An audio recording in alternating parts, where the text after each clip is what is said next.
Guys, I think this might be the best that Miraculous has offered to us. So let's get started. We first start off with basically Felix and Kagami meeting each other over the ocean, and of course they fly back to their respective places. It's the same thing as Kagami told Marinette and her other friends in that one episode with Kim and let's see, and Ondine. And yeah, it's pretty sweet, although it's not as like magical as everybody else would believe. It's actually kind of sombering, honestly, because it just seems like Felix just wants Kagami to confess her feelings, and of course she doesn't really. We know Kagami; she's usually always to herself. She doesn't really show most of her feelings to anybody. So I can feel Felix here. Marinette, in the meanwhile, was basically like contacting Adrian because they're also far away. Adrian's in New York. That would probably not be a factor in this special, possibly. But Kagami flew in through the window and needs to talk to Marinette, while Marinette tries to basically end the call quickly. So yeah, I am actually watching this in the original language, which is, I think, French. Yeah, it should be in the French language, so it's original dub. And I have subtitles here if you guys want to know the context of these screenshots, basically. And I don't need to explain myself that much exactly, so I can give my thoughts and feelings on some of the parts of this special. But yeah, giant monster in Tokyo, and Kagami wants Ladybug to come and help stop it. It's not exactly really needed, as Marinette soon realized that Kagami did show her that there is a superhero team fighting already and dealing with the problem. So Marinette's like, well, it seems like they handle it. It's not my problem. They have heroes there already. But Kagami is a bit persistent. So later, Marinette basically called her parents and telling them that can she go to Tokyo. The parents are like, why? And like, when is she gonna be leaving? And Marinette's like, well, I'm already on the private jet. So yeah, Kagami basically kind of just kidnapped Marinette. That's what I like to believe. But thankfully, and of course the parents said yes. It's not like they were gonna say yes anyway, but they were just surprised that she was already on the jet plane. Oh yeah, Marinette's in her pajamas. The reason why she was not really able to pack all her things that quickly, and she forgot some stuff. We have the Miraculous World intro, and what's the special thing about it? First of all, Tokyo. And it does seem like it does show some, origin of the Super Sentai group that we're going to be seeing, and the origins of their power right here. And you see these machines? Yeah, it's the blueprints of a giant mech. Yeah. Of course, Kagami was going to show her about the hero team that she actually apparently had DMs with. She was in that text group for a long while, and none of the people in that group know that she was there. Apparently, they're her old friends, yada yada yada. Basically, she had friends in Japan, makes sense, but when she left Japan, she's basically like ex-friends, to say the least. But of course, Marinette cannot understand what they're saying because they're speaking Japanese. But here's the thing, and this could have been useful in the Shanghai special. If you don't remember, Marinette can only really understand technically English, but only French. She can only speak French and understand French. The thing is, luckily, with Tiki's magical help, by going into her ear, she can understand and speak Japanese. Don't worry, they're not really going to speak Japanese for the whole way through, but there are some special, like just some Japanese words, like Japanese words for hello, thank you, enjoy food, enjoy the meal, stuff like that. Just courtesy ones, and which I like. But in this point, the French VAs literally just speak Japanese. There's no change in voice actor like last time. It was just literally the French VA actually speaking Japanese. I actually like that And that's cool. Marinette can speak Japanese, technically speaking. But yes, so Kwamis are universal translators. So why wasn't Tiki able to do this in Shanghai? I have no idea. After going through all these voicemails, which apparently the text that these people really use in the Miraculous world, they're just using the voice special. I guess it's better than just showing text, because I mean, who wants to read a giant log of text? You can just hear somebody talk. But then again, why are they doing this? Maybe it's a cellular thing. Maybe somebody's gonna try to sneak in their phones or something. I don't know. But unfortunately, it does seem like the hero group has some issues and they're not exactly good in cooperating currently.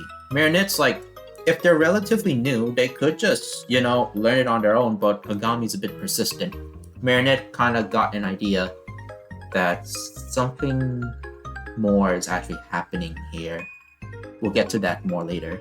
But Marinette realized that, yeah, she is in her pajamas. The only thing she really have is her pants.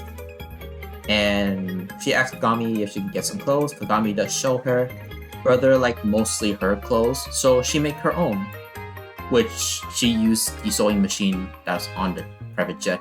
I don't know how Kagami got it, but yeah. Also, I did basically gone a little out of order for that, but don't worry, because throughout this moment here, it's gonna be normal. And now we're close to Japan. Okay, so I like this. This is the 3D of the plane, and they're in Japan. Once they pass these clouds, can you tell? Yes. This is basically anime. This is the anime version, basically. This is the different one. Once they're in Japan, it's anime style. So throughout this whole special, from here on out, technically the 5-minute mark, it's all anime, and I love it. And just looking at this, yeah, I do like how they did anime Marinette. We did have some focus on that before, but yeah, just seeing that our current Marinette just being an anime style is really cool, and it's really cute too. And now I can hear people saying that they wish that the whole show was like this. Listen, if the whole show could have been like this, but let's be honest, just like what was said before, if Miraculous was truly an anime, then the people of Toei Animation would just make it into just bootleg Sailor Moon, and there's no originality. It would just be exactly the same. It's been the same story over and over again, and to be honest, currently how like Toei is now, I would see it. And that's why Toei is not even in the credits anymore. I'm just kidding. But to be honest, the animation style reminds me a lot of a few other anime specifically, but more so like in terms of like modern anime. And it's hard to tell which anime studio actually done this, because I doubt that Disney is doing this. But then again, Disney is having their own anime series on Disney Plus soon. So I don't know if it's their animation studio, but I still believe that this is a different animation studio from that made normal ones. The ones I could say, I'll say which anime series I think that will had their hand on this. I'll say it later. I'll give my thoughts and opinions on that later. But for now, just look at this. Yeah, nothing different at all compared to France. But this Eiffel Tower here in Japan is basically a technical homage to Paris from Tokyo. I forgot about that, honestly. So, of course, they took they took a taxi to where Kagami's old home is. And we're going to see and basically the old home is Kagami's grandmother's home. As far as I know. I think it is. Yeah, it's the grandmother's house. One of my notes, it is the grandmother's house. It was not said directly from there, but like later on to the special, yeah, it's been said like that. This taxi driver is just the nicest guy, honestly, and he's a big fan of Paris. Basically, like all this stuff here, but he really likes how Ladybug, because of course Ladybug technically is a global sensation. Like, she's popular enough. Funny enough that she's not popular in America, but it makes sense for Japan because Japan and France have a tight relationship. So I actually do like that. Okay, Kagami's old house. And to be honest, unlike in Shanghai, we do get to see more of Japanese culture, and it's mostly because, Kagami is trying to have Marinette try to get used to the customs of Japanese culture. So yeah, we're here now, and they're gonna stay for the night. Also, we got some few things with our main villains here. Let me tell you this. I'm mostly a Power Rangers guy, but Power Rangers is technically Super Sentai, right? So seeing this, it reminds me a lot of Power Rangers, and I just feel so much nostalgia. I feel so giddy about it, and especially in the anime style, I really like it. But yeah, one thing I'll say about like the main villain, you cannot tell me that this isn't an homage to All for One. All for One from My Hero, bootleg. This is a bootleg All for One, guys. Come on, you can't lie to me. The mannerism is just as the same as any like Super Sentai villain, but man, the design and just the things here, it just almost looks like All for One.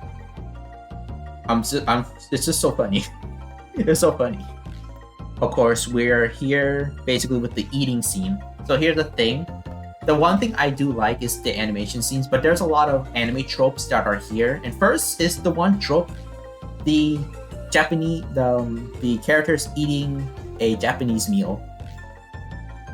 From me, like that's what I would say. Me, a stinky Westerner, But yeah, I actually do like the scene, and the food looks really good. Let me see if I have a screenshot of this.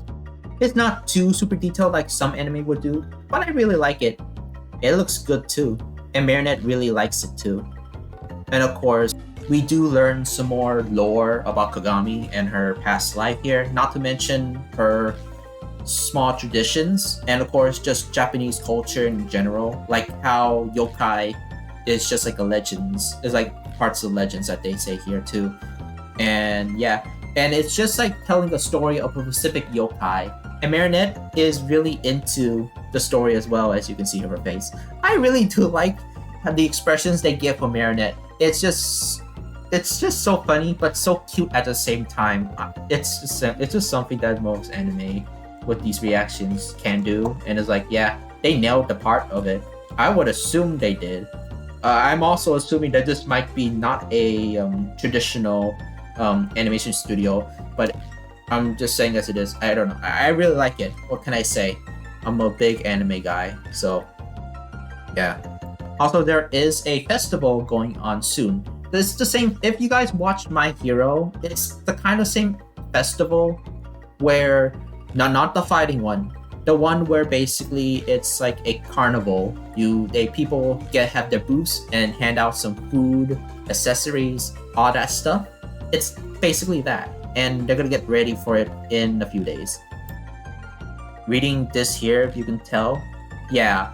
So there's mention of one guy named Matsuri and old boyfriend. Not really, but it's very much more complicated than that. Marinette is just very shocked of the news because it's Kagami, never really gives any detail about her past life and all that stuff. She really wants to keep it hidden. It's a normal Kagami thing. Can't blame her. Can't blame Marinette for not even being super surprised about this, like literally.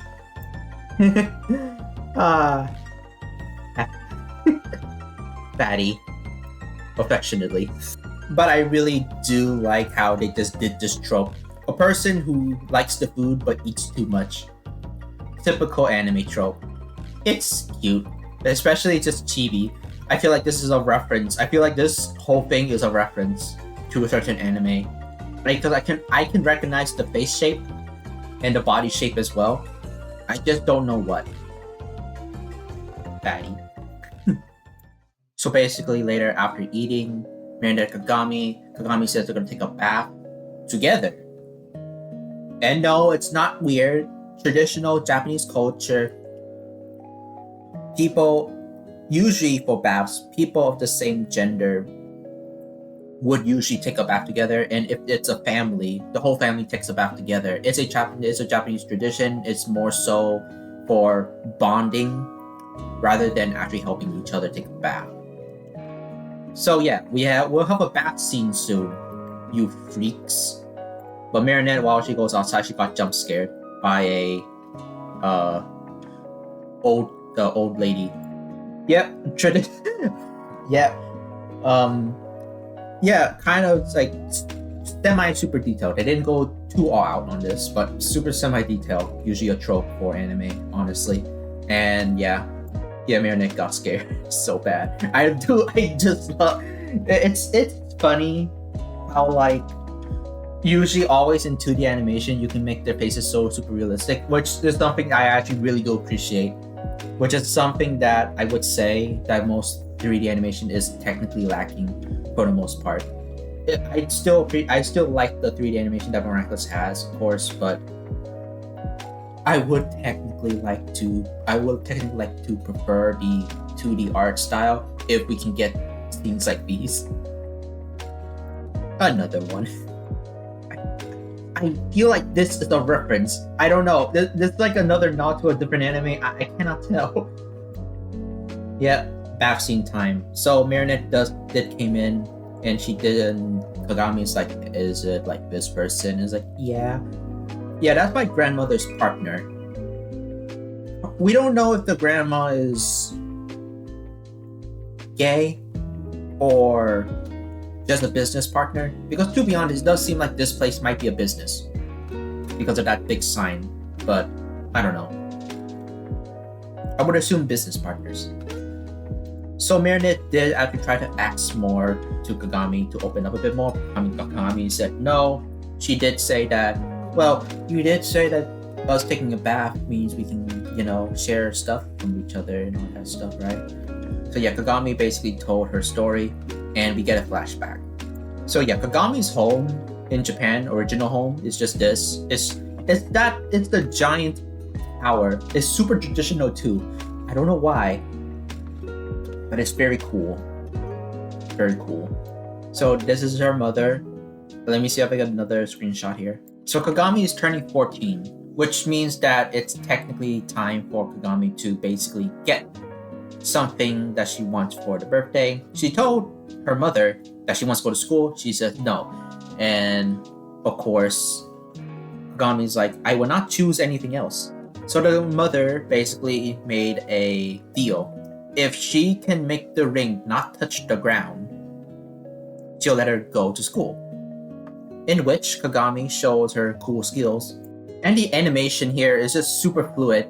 I would not expect less because it's anime style, but man, it's very smooth and I really like it. It's super simple. So Kagami just basically grabs this bow and then shoots the ring out of the sky, and the ring hits one of the poles near the mother's chair, and the ring did not touch the ground, which means yeah, she can go to school. So Kagami did go to school, but it's not exactly as she thought it was. And not only that, it is a lot to take in because it's new to her. Some few students actually found out that there's a new person in town. So basically, they greet themselves. Well, of course, it didn't go too much as like a normal thing. It's very anime, This one girl basically feels like she's seen another rival. So yeah, we technically got the whole gang here together. Yet the nerd is just very into like all these nerdy stuff, including sports. She really likes fencing. Oh yeah, the anime school trope, going through a overcomplicated obstacle course. Now the thing is that the blonde girl. Now they all do have names, but I cannot remember all their names, and especially since technically there's a few that There's a few that they have names, but they're not really that too prominent for the show. And of course, we get introduced to them later. So yeah, I would go for the blonde one and all that stuff. The reason why I don't remember names is because I'm very bad with names. But in terms of like the special, the reason why I don't really say their names is that if there's multiple new characters introduced in one episode, I would not exactly remember, especially if they repeat their names to each other over and over again. That's because, again, I'm bad with names. And even though I watched this multiple times, there's another reason why. And if I do remember their names, I would usually not say their names because, one, there's a lot of characters again, but two, I would like you guys to watch it because watching the original video is really good. And if you like these characters, go find them yourself. I would say that, you know, it's not to be mean or anything. It's like if you like the character, I would like recommend you to watch the episode that they release in, or maybe subsequent episodes and stuff like that. But for the Miraga special, since this is technically a movie, I would recommend people just to watch it, honestly. So basically, this girl, super competitive. She ran through the whole place, and the animation is so smooth. It's like, man, it's just so cool. Also, she's super physical. She actually does a lot of punches and kicks as well, and they all have good impact as well. And she has good reflexes. If I'm going to speak honest, this person is like just the typical anime rival, which I kind of do like. But to be honest, she reminds me a lot of Katsuki Bakugo. She reminds me a lot. Very airheaded and a bit too aggressive. So the goal is to touch the big red button. So it's basically a time attack thing. After that record that she actually withheld, beating the school record again, Kagami the blonde one. I'm just so giddy. I just really love the sequence they gave here. But yeah, blonde one challenged her to do the same thing, and Kagami's like, listen, if I beat you, you'll be my friend for 2 weeks. Now the reason why she says 2 weeks is, unfortunately, here's the thing. She is going to leave soon. Let's get that out of the way, because it's not exactly much to be mentioned here, but context clues. So yeah, so Kagami did basically, does the obstacle course because, it's a challenge. So Kagami chucked her Reaper, and it just gone through the whole obstacle course and touched the button, beating her record, like, flawlessly. She's a bit jealous, but now it's like, listen, you're my friend now. You just got the stern and unflinching character, and the person who's just super hot-headed. I found the dynamic very funny anyway. But again, anime trope, or basically a media trope, I guess. But Kagami is right. Technically, she fought...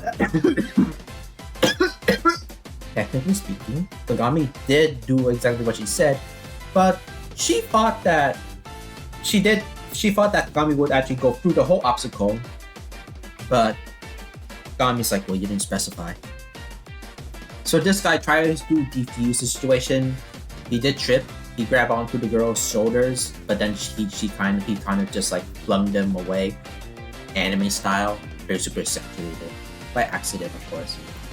Later on, basically, Kagami basically hangs out with this guy because the guy is like, well, if she's not gonna hang out with you, I could.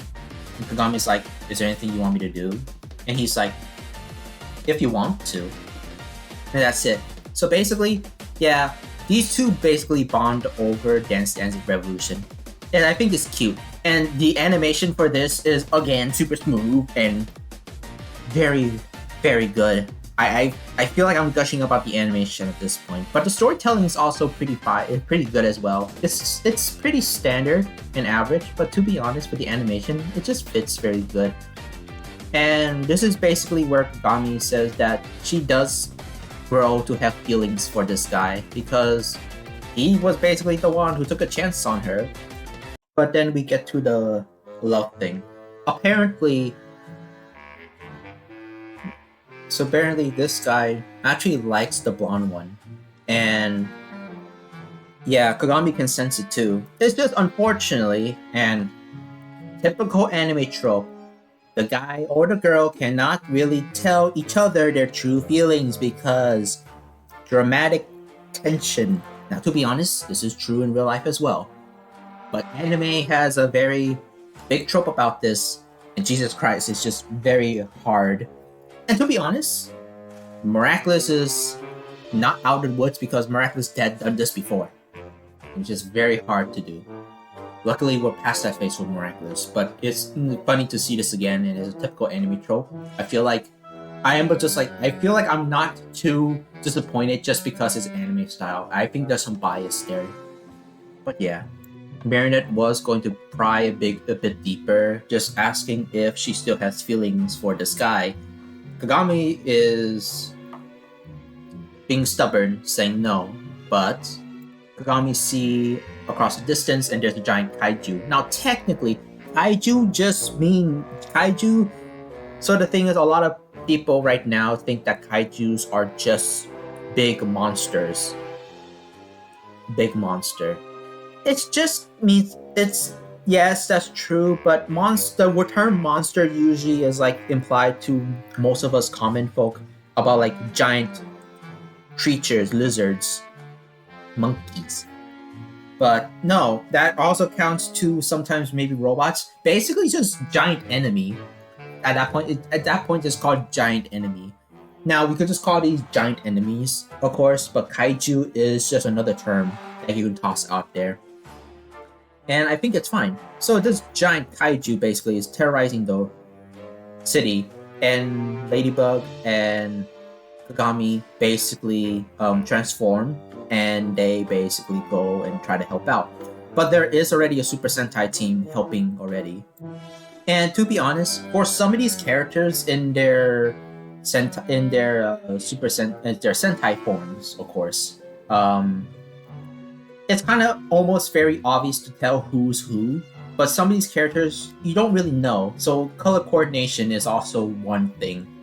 Most Super Sentai's color coordination tells you which character is which. And unfortunately, I'm bad with names, so I don't know who's which. But I mean, yeah. But if you know the voices, yeah, that's easy thing to tell. They tried to do everything, including bring out their weapons, but unfortunately, not much stuff is really slowing this guy down. So yeah, later on we do see who's in these masks later, at least some of them. But I think it's this guy's name. It's Masuki. Masuki. I think that's his name. I would have called him like maybe the Black Ranger, because I could just say Power Ranger colors, and that's like the most common thing that I could say. But to be honest, I'm afraid that you guys might not be willing to like want me to say something like that. So I don't know what to say. It's very hard. But he sees these marks on the robot. Unfortunately, nobody else can see it too, and he's just kind of second guessing himself if these things are real or not. Both Ladybug and Kagami, Ryoku. Yeah. Now I remember. I feel like that's the easiest name to remember too. So Ladybug and Ryoku found out what's happening.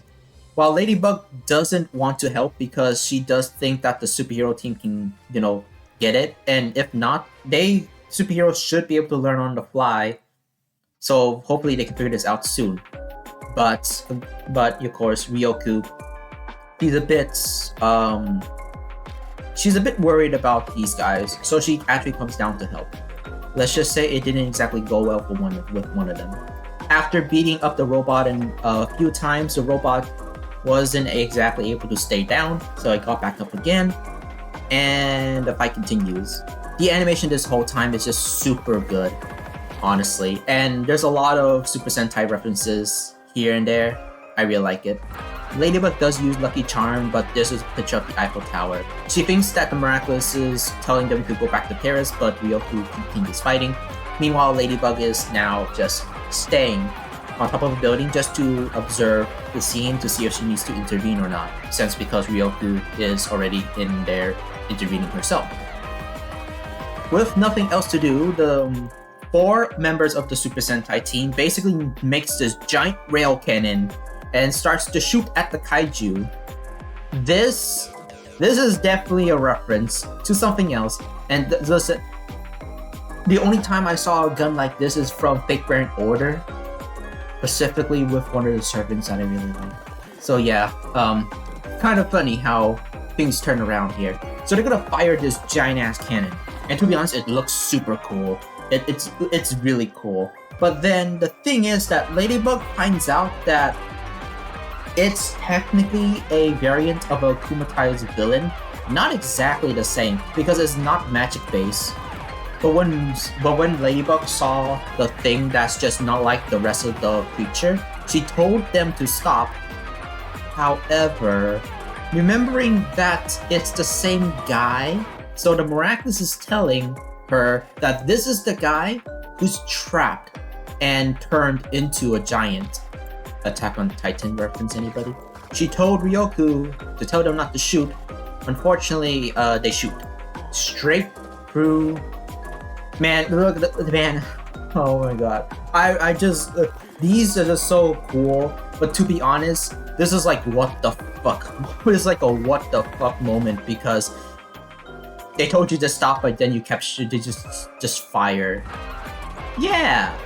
So they destroyed a lot of the buildings. See this? They what they did really is that the Sentai team not only obliterated a guy who by the way there's still a human inside there somewhere, and of course millions of other people. What a great Power Rangers team, am I right? Ladybug basically intervenes, telling them that there was a human in there, and then Ladybug used MiraculousLadybugs and fixed everything, including reviving the monster. Yes, people, the miraculous Ladybugs can revive people as long as their remains are still there. As long as the remains of the dead person is still there, then they can be revived. But yeah, the superheroes killed a man by accident. Now the Super Sentai team are a bunch of teenagers. So the teenagers committed manslaughter multiple times, so it's like almost genocide by accident. After a brief regroup, basically, and hearing out what the you know what, I'll call it this, the Black Ranger. What the Black Ranger, Ladybug asked what the Black Ranger had in mind, and he said that he sees these symbols, giving basically Ladybug using Miraculous Ladybug again to give the lucky charm as a spray can, telling him to basically spray the marks that he sees. And throughout the rest of the fight, which is still good, since all the heroes are actually now working together again, what they need to do is to hit these marked symbols. As long as they hit the symbols, they can deactivate the transformation and the transformation of the monster. So what they did is that they hit all the points simultaneously, and then this big giant turns into a taxi. And the guy who's inside was just wondering what the just happened. But then he sees Ladybug, and he actually put 2 and 2 together. The hero saved him. After a job well done, Ladybug basically told them that I was just here to intervene because I was just here, you know. So yeah, after brief debriefing, right? Ladybug basically bug out, and of course leave these guys behind. Unfortunately, yeah, there was some talk between the Rangers here, the Stellar Force. They're not called the Stellar Force yet, so I'll call them the Rangers for now. So the Black Ranger came to his own home, and he basically just contemplating like what the hell just happened in the field, because he was not this off focus before. Also, I should mention that he has this little thing here. You can say it's technically a Kwami, but it's not. It's basically special. It's basically the watch, the wristwatch that all the Rangers have. The watches let them transform, basically, by just touching a button. Very simple, too. I don't know why. I don't know. Yeah, looking back, I don't know why I have this specific screenshot. But, yeah, so at night, Marinette basically asks Kagami if everything's basically okay. Kagami's like, not exactly. After seeing the Black Ranger again, she just cannot really hold it back anymore. And she starts to basically cry. That she knows that she was the reason why nobody in the entire group got along or can work well together. Because she left them without really telling them. And she knows it's her fault. That they're just broken up because nothing much was really been said between all of them. At least that's what she gets in her mind. It's kind of hard to also explain, which I would, again, this is just a review. So I'm trying to summarize everything. If you really want to know more context, I would recommend watching this special. So Marinette tries to comfort her, but it's technically no use. Yeah, so I think somebody should tell Marinette that you should sleep on your own futon. But sometimes these things happen. So yeah, the main villain, who he basically turned, the giant kaiju was his doing. He turned the driver and the car into a giant monster. Unfortunately, it failed. And of course, this guy named Supreme here. Supreme is basically this higher form of being, which is this giant light ball. Let me see, I have a screenshot of this. Yeah, so this thing here. And apparently, the villain really wants to get off this planet, meaning that this guy is actually an alien. A literal alien. Might have heard that before. But yeah, this guy is basically trying to help this guy. So this giant ball, who's the boss, trying to get this guy off world. The reason why this guy wants him to help him, so it is that he can steal those watches and use their technology. And maybe then that guy can escape. They all can escape. So the next morning, Marinette basically woke up early, making sure that Kagami's still asleep. She took her phone and started texting in the secret group chat. And of course, she asks basically Tiki to go in her ear, and so she can start typing in Japanese. She did also say free Doroki for everybody. So basically, everybody just finally realized that Kagami was in their chat the entire time, and now they were questioning and worried about some of their stuff and secrets. And this guy, yeah, he was technically a bit smart, but nobody listened to him about making a new group chat. At the very least, Marinette's plan has worked, so everybody's gonna come and visit Kagami at the festival, which is near a temple. I feel like this is cute, also cringe. But the funny thing is that the voice actor literally says meow in a cute cat way. It's something I don't think I wanted to hear. It caught me very off guard. But I like the animation here. I like the fucking face.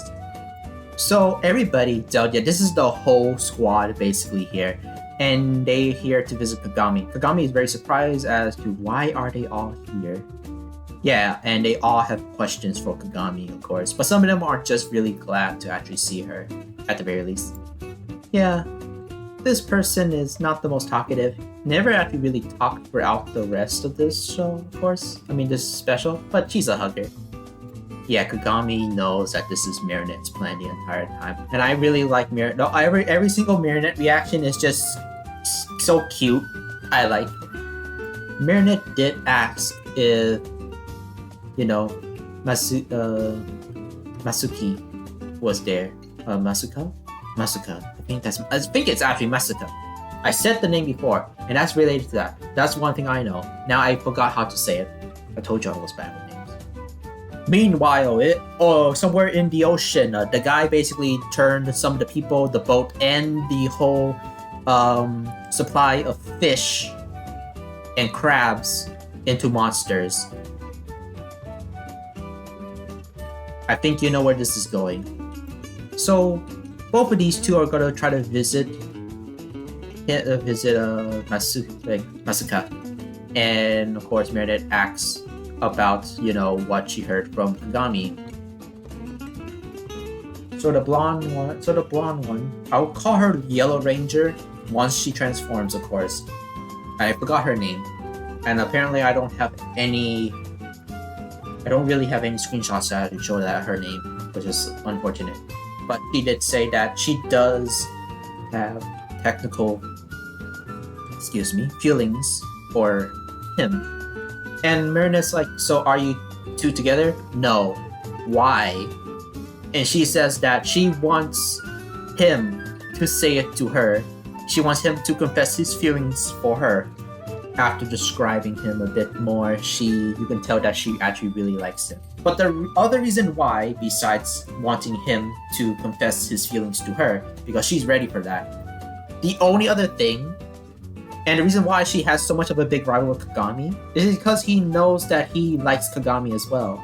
And that's why she keeps fighting him, just to prove that she's the better person, so she can be with him. Very strange, but I do get it, and it's also another anime trope, hahaha. But yeah, that's why she wants to technically fight Kagami, because she showed her up once, and she never really let it go. And it's only then that if she beats her, then she can win his heart. Which is why she never actually told him as well. Yeah. They do meet him, just not in his apartment. He was actually helping a old lady next door. But yeah, they got to meet each other. And to be honest, the relationship, or at least the dynamic of both the Black and the Yellow Ranger is almost very similar to Marinette and Adrian's. Really, really clumsy. Unfortunately, there's a kaiju. And yeah, if you cannot tell me this is literally an Attack on Titan reference, you cannot lie to me. We do have smaller minions, which are also still monsters. And listen, the rest of the Rangers, I'll call them Rangers for now because they don't exactly have a confirmed name yet. We'll get to that later. But yeah, the Rangers, they can actually hold up on their own, and they really know how to fight and be very creative with their surroundings. Of course, Kagami does help out as well. They did not transform yet, of course, but they tried their best with just everything they got before transforming, of course. Reason why is the secret of their identities. They all fight as much as they can. Kagami did get overwhelmed because, to be honest, a lot of the monsters surround her, so she has no choice but to actually reveal her secret identity to everybody. So she transforms into Ryoku. It's a very good shonen transformation power-up, and I really do like that. Blows everybody away, and she turns into the Wind Dragon, of course, using her wind powers and blow all the enemies away and saving everybody. Unfortunately, the Rangers that were there, and of course her grandma and her partner, they basically saw this, and she told them to not tell anybody. Of course, we will know later that these guys are not really, the Rangers are not really good at keeping secrets, so it's most likely that hopefully it's just the rest of the team and not everybody else, which you will see later if you watch the special. I will not get into that anymore. Knowing about the Kaiju, both the Yellow and the Black Ranger are about to transform, but they told Marinette not to tell anybody about what they're gonna see. So yeah, for the most part, just like in most Super Sentais, everybody does not know about their secret identities. Good. So they basically both the Black and Yellow Ranger transform. We really got a very good, nice transformation sequence for both the Yellow and Black Ranger, as is just a normal Super Sentai transformation. They do epic poses and they just transform. Unfortunately, I don't have the screenshots because apparently every time I try to for the video, it just goes to black. And I think the reason why is because the video that I'm watching has been encrypted to where I cannot actually take pictures or screenshots of this part of the episode. I think it's for copyright reasons, so I can only have these types. And luckily, I only have this one and another one. But this is all I have, so I do apologize for that. But trust me when I say, it's a bit cheesy. But Super Sentai animations are very good.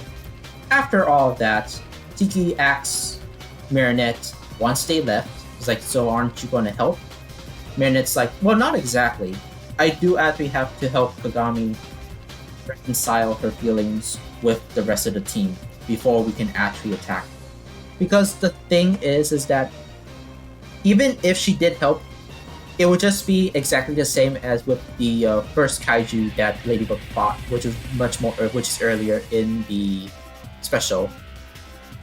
That if they did help, it'll still basically be desync in a way. There's no synergy, you know? But yeah, Ladybug transforms, looks outside and see that there are more kaiju coming in.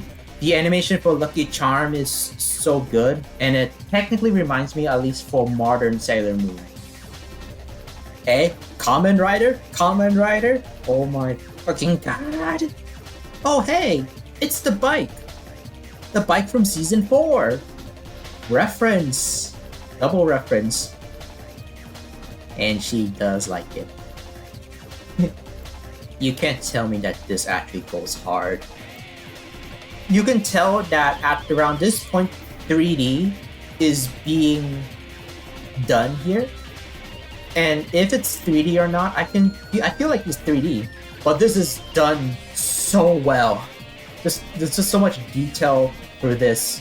And I don't think 2D animation can have this type of 3D aesthetic. I don't think. But it just looks so cool. So Ladybug rides off to find the others, and apparently the kaiju are just kind of standing there. I don't know why they kind of gave up the animation. I think they spent all that animation budget on the motorcycle. Well spent, honestly. So the rest of the Rangers are trying their best to basically protect the people and defeat the monsters. But it's not really doing too well, as while they are able to actually free the people that were turned over into monsters by kicking their weak spots or hitting their weak spots, more just come in, like a lot more. Also, I didn't have a screenshot, but there's just one scene where it's just like this crab guy just looked like he's just that Mr. Krabs reaction. That one like shocked Mr. Krabs reaction from SpongeBob. I feel like that's a nice reference. Looks like Disney gave some recognition to Nickelodeon there. Her friends are, of course, in trouble, so Kagami basically used lightning dragon, but in the translation for French, it's called storm dragon. So she turns into a lightning bolt and strikes down the monsters. It does technically turn them back to humans, and then the rest of the other Rangers that were with Kagami before told the other Rangers about her secret identity. This is stupid. But Kagami doesn't seem to mind. Maybe as long as, it's just the original friend group. Hopefully. They're superheroes after all. And yeah, very awkward. These two see each other, and everything kind of stopped for them while everybody else is fighting. Not exactly the right time, but we had to have some teenage drama here, huh? This shot also goes hard, but Ladybug is actually near their location. Akira slide! Let's fucking... Well, she did slide past them, but it does seem like they're too entranced with each other, so yeah. And Ladybug knows that this isn't a good idea to actually be out here in the open like this. Giant tentacle came in out of nowhere and flung the three out, and then crushed the Yellow Ranger. The Yellow Ranger got kidnapped, and Ladybug's trying her best to basically, de-escalate the situation. But she does tell Kagami to basically do whatever she needs to do with the Black Ranger. Just tell him how she feels, otherwise all of Japan will be doomed at this point. And so they did. So Ladybug has an idea, and she does know that she can actually do this because of her, well, since her Miraculous Ladybugs has evolved to a point where she can actually now spam it. might be off screen or maybe from the other previous episodes I didn't watch yet. But yeah, so Ladybug decides to make as many Lucky Charms as she can and use Miraculous Ladybugs, just spamming Lucky Charm and Miraculous Ladybug as much as she can to basically turn everybody back to normal and fix all the collateral damage. However, and I'll say this right now, it doesn't work permanently because every time she does it, the giant kaiju were able to spawn in more, and the Miraculous Ladybugs were unable to go through their full power to restore everything because Ladybug has not only spammed the Miraculous Ladybugs so much, and there's just too many people, in the sense because the Miraculous Ladybugs have no chance to go into the kaijus yet.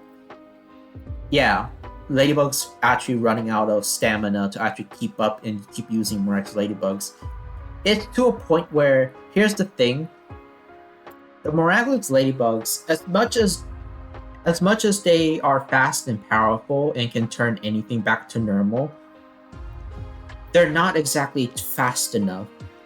Considering that the kaijus and the little monster minions that are out there, they all kept turning people back into monsters. So it's just an endless cycle. And the Miraculous Ladybugs, there is to a point where every time she makes more, they become much more slower. And while it does cover more area, they're not fast enough to de-escalate the spawn rate of the monsters. If only Cat Noir was here, which unfortunately he is not. So back to Kagami and the Black Ranger.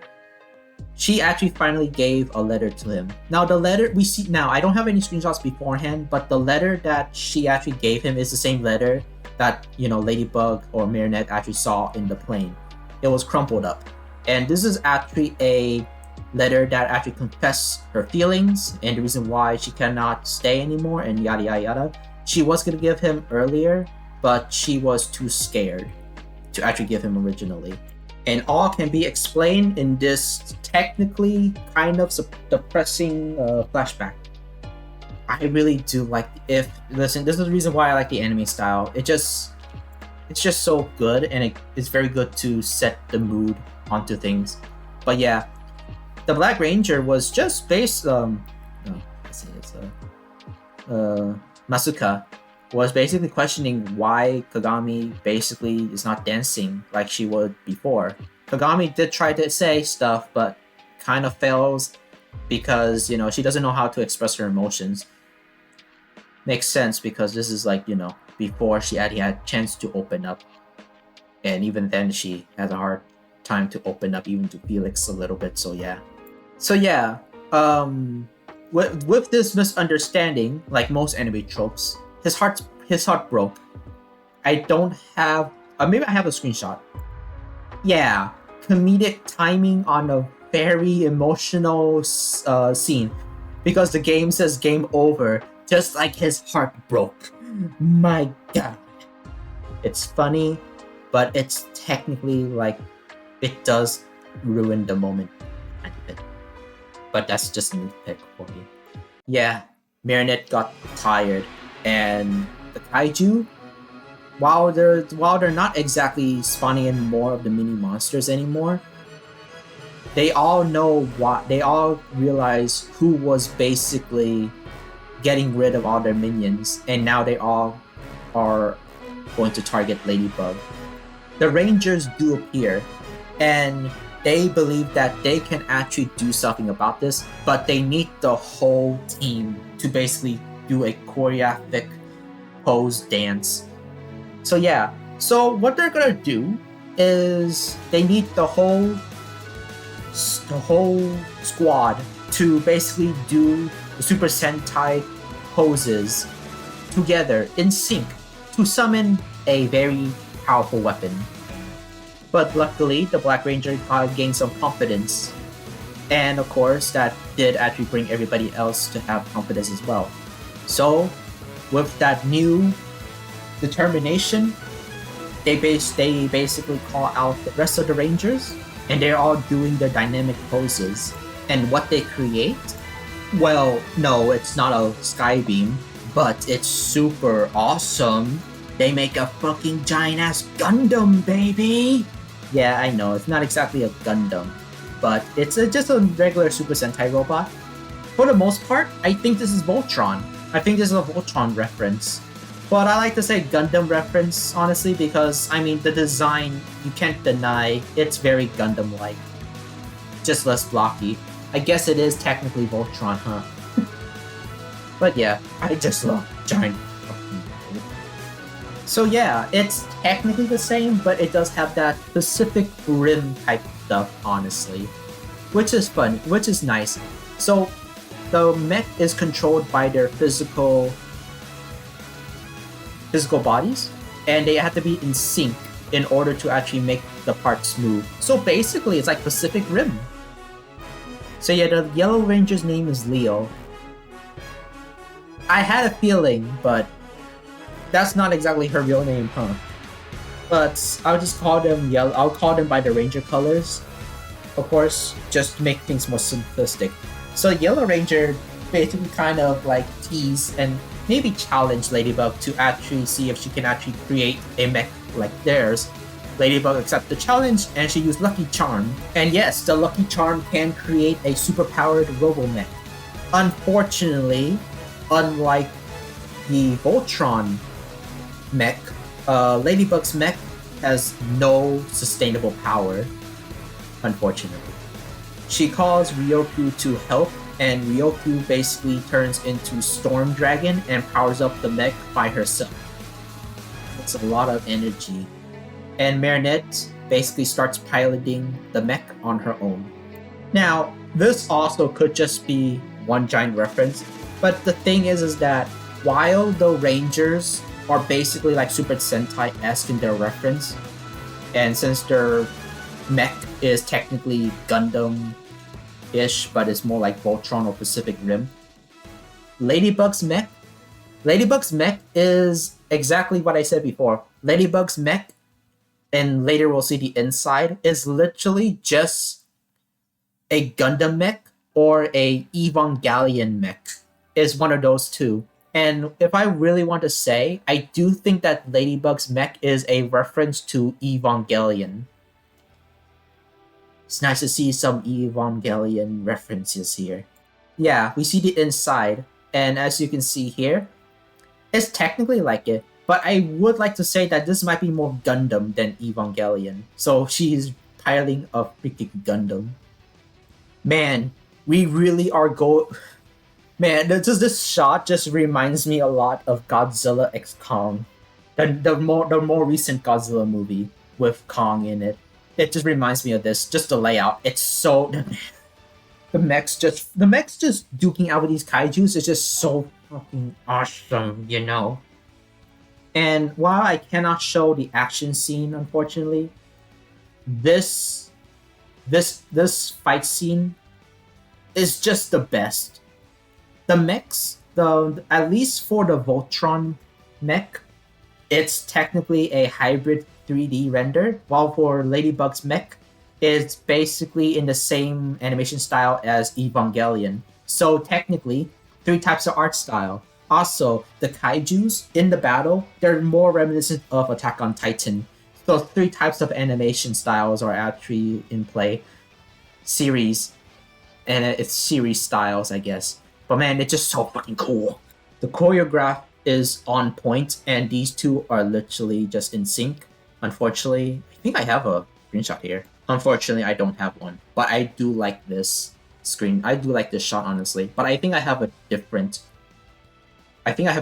shot for the thumbnail. So you guys might have seen that. After the fight, the whole thing is over, and everything is hunky-dory, of course. And finally, we have a new hero team, the Stellar Force. And here's the thing. So, Ladybug at this point, by context, and I think all the Rangers know, Ladybug doesn't have the stamina to create a Lucky Charm and Miraculous Ladybugs that could actually cover the whole place. So Ladybug's power is still more based on how much stamina she has left. Now, Ladybug has a lot of stamina to spare, but considering how much she has to use her powers, and it's still pretty much draining. So that's unfortunate. But the Stellar Force, they have their own thing. Miraculous Stellar Force. And with the Rangers' powers combined, they restore the entire city of Tokyo and, of course, convert everybody else back to normal. Good. Very good. And then we have the festival. Marinette and Marinette and the rest of the Rangers basically talk, right? But they don't know about Marinette's secret identity, which is good. Marinette's at least safe, you know? But of course, I feel like maybe the Rangers know who Marinette really is. They're just not going to say it. Marinette is a bit clumsy, and while she can keep a secret, she's not really good on, excuses. I do think that the Rangers know who she is, but let's not think about that. But what about Kagami and Masuka?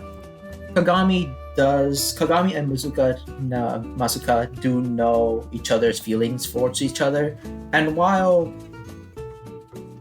Masuka is a bit hesitant, Kagami's like hoping that he will say his true feelings, specifically to Leo, the Yellow Ranger, and hopefully that they can find, some peace and, of course, love.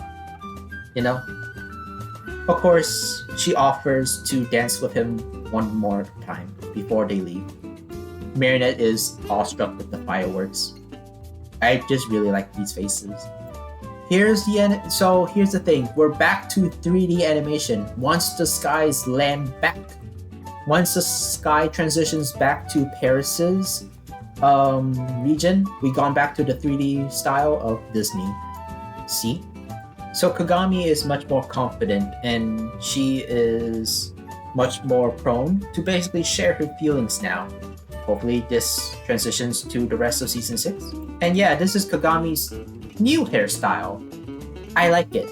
I really do. It's a bit very standard, but I do like it. Marinette says that she likes her pigtails just the way they are, but maybe she tries a different hairstyle. We do know her other hairstyle is basically the long hair version. Although her pigtails, I will not be surprised if we actually see her in her original design. Her original anime design where she has super long pigtails, like Hatsune Miku length. She did have that before. That will be the day. That will be the funniest day if that happens. Marinette forgot to say I love you to Adrian, so she does that. And Kagami does the same to Felix, finally saying to Felix that she loves him. Felix is gonna be so happy. But while the special ends, we do have one last thing to talk about. And that's Adrian / Cat Noir. He was at New York. So what was he doing this entire time? It does look like there's some sort of crisis. And in order for Adrian to see Ladybug again, for Adrian to see Marinette again, he has to help out the Bootleg Justice League. And what are they fighting? They're fighting an eldritch horror, and I can only assume it's Bootleg Galactus. So yes, guys, this might be teasing for a part 2 of Miraculous New York, or a tease for upcoming episodes in season 6. Maybe. But for much as I know, Cat Noir is helping the Not Justice League to defeat the Bootleg Galactus. Funny how Ladybug is helping out a Super Sentai team fighting off Kaijus, and here we have Adrian helping the Justice League fight off Galactus. Very, very interesting. But that is where the special ends. This is a super long review, but the review should be shorter, slightly shorter than the actual special. So, how do I feel about this episode special? Well, I think by the point, if you made it through the whole way, my reactions are good enough. I freaking love this episode. This might be the best special that Miraculous has ever done. I didn't think it would be possible. I personally really love Miraculous Shanghai, but I think Tokyo I think Tokyo has outdone themselves. It's very good. Not to mention not to mention that while it's unfortunate that we were not able to get a special with the new redesigns of Disney, I am just very happy that the animation style for this is super consistent. So, everybody, if you're ever in Japan, you'll turn into an anime person. I'm just kidding, maybe. But yeah, overall, I love the animation style. I just love the action scenes. The story itself, while a little bit average, and it's very typical of a Super Sentai anime, right? A Super Sentai show. It's very super similar to that, but has a lot of anime tropes. It has a mix of like Super Sentai, shonen, and of course a slice of life. Not to mention some romance there. But yeah, I really do love it. So good. Giant robots. Kaijus, sign me up because that's the best that's the one those are the things I actually like. Like god damn. Personally, I actually do like the Stellar Force. I do like the members of the Stellar Force a lot. While we don't have enough to actually have a good detail on everyone's personalities in the group, the ones that we do see, I do think they're really well. Even though technically the Black Ranger, the Yellow Ranger, they're a little bit too much on the classic anime tropes of male and female protagonists. But hey, I can't complain. It's something that the show kind of wants to play homage to. We have a lot of homages to a lot of stuff. Super Sentai is one. Then we have Mecha and Kaiju. Not to mention that we have specific ones like Kamen Rider, and then there's a little reference to Akira, of course. Very good. And not to mention Gundam. Yeah. But also we have some other stuff. We have like cultural, traditional Japanese art as well. It might be short, but I really do like that. And I still think this might be my favorite Marinette. Yeah, my favorite Marinette scene. Just anime trope fatty. I think this might be the same style as Uma Musume or Ogiri Cap. I think. Could be wrong though. Not to mention Super Sentai villain. Like we didn't see this plant lady, but we did see. Well, I didn't have a screenshot, but we did see this cat bat person and this volcano guy. They appeared as well, but mostly the volcano guy, unfortunately. But the main villain, I forgot his name again. It's a bit of a stupid name too. Even the special kind of recognizes kind of a stupid name. But yeah, I actually do like the premise. And just like with Miraculous New York and Miraculous Shanghai, we might have a spin-off with the Stellar Force. And I'm hoping that for Stellar Force, we get an actual anime where it's just another Super Sentai show. Miraculous Stellar Force. It's just a spin-off with a miraculous name, with no label Cat Noir. It is just the Stellar Force. And it's just going to be a combination of like two types of anime together. And I do think that fusion is actually going to be really, really good.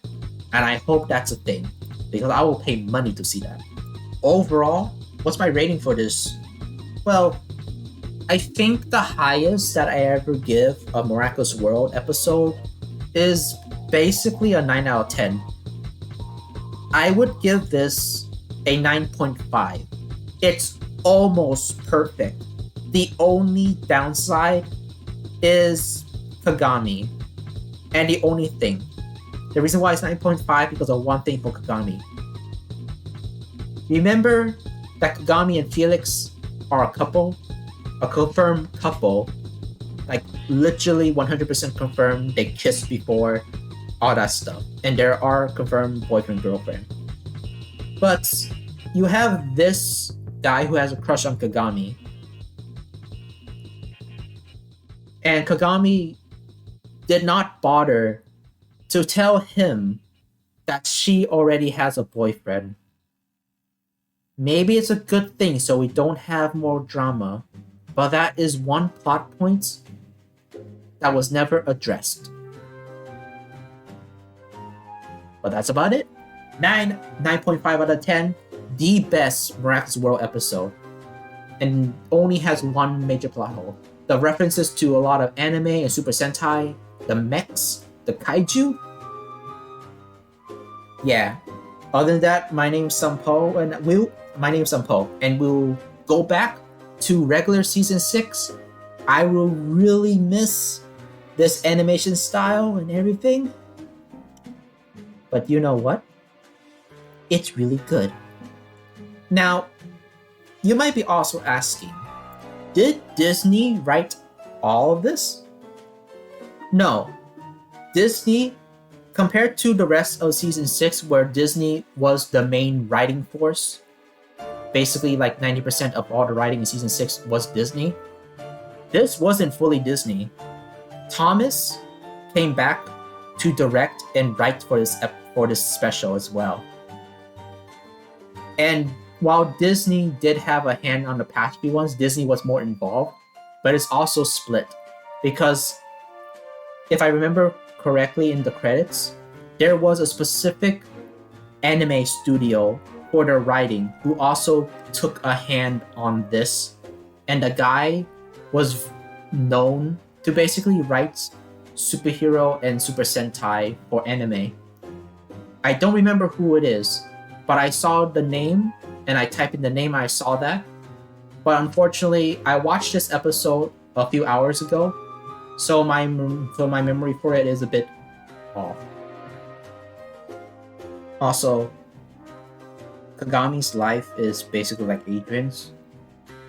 We already know this from season 5, but it's fine. It's good to keep people remembering what happened in that time. I hope that people watch this. If there's any Super Sentai fans out there, you got to see this.